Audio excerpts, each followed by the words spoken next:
ખાતરી પ્રથમ પહેલા ગણપતિ ભગવાનને યાદ કરીએ. વક્રતુંડ મહાકાય સૂર્યકોટિ સમપ્રભ નિર્વિઘ્નમ કુરુ મે દેવ સર્વ કાર્યસુ સર્વદા. હે ગજાનંદ ગણપતિ દાદા, ધરતીપુત્ર ખેડૂતને દયા કૃપા કરો એવા ગજાનંદ ગણપતિ દાદાને યાદ કરીએ છીએ. અખાત્રીય હિન્દુ ધર્મનો ખૂબ જ શુભ અને પવિત્ર દિવસ માનવામાં આવે છે. આ દિવસે દર વર્ષે વૈશાખ મહિનાની સુદ ત્રીજના દિવસે આવે છે. અખાત્રીનું મુખ્ય મહત્વ, અક્ષયનો અર્થ એટલે ક્યારેય ખૂટે નહીં, અને અક્ષય એટલે જ કે ક્યારેય નાશ પામતું નથી.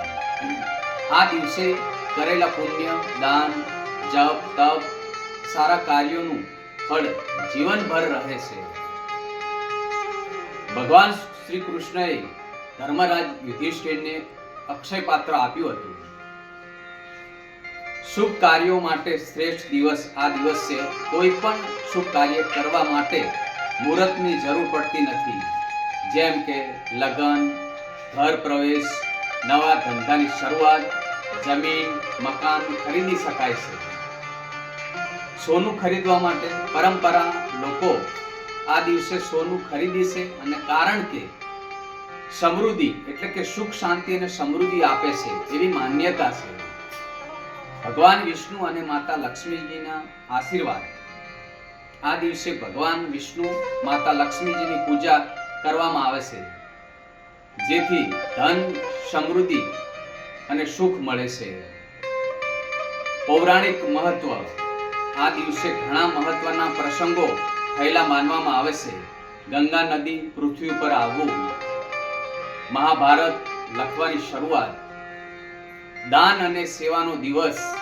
આ દિવસે ગરીબો દાન કરવું, પાણી પીવડાવવું, અનાજ આપવું ખૂબ જ માનવામાં આવે છે. અખાત્રી એ એવો દિવસ છે કે જેમાં કરેલા સારા કાર્યોનું ફળ અક્ષય રહે છે. એટલે જ આ દિવસે સારા કામ કરવા, પૂજા, દાન, નવા શરૂઆત કરવી ખૂબ જ લાભદાયક માનવામાં આવે છે. ખેડૂતો ધરતીપુત્ર કહેવામાં આવે છે. ખેડૂતે ધરતી માતાનું પૂજન કરે છે. ખેડૂતે ધરતી પુત્ર કહેવાય છે. ખેડૂતે ધરતી ઉપરનો મહાન માણસ અને તાત કહેવામાં આવે છે. ખેડૂત જ્યારે વાવણી કરે છે ત્યારે આનંદ ઉલ્લાસમાં હોય છે. ખેડૂત ધરતી માતા સાથે વાત કરે છે એની પોતાની ભાષામાં. ખેડૂત પ્રકૃતિ સાથે જોડાયેલો છે, જેથી કરીને એ આનંદમાં રહે છે અને પોતાનું શરીર પણ સારું રહે છે.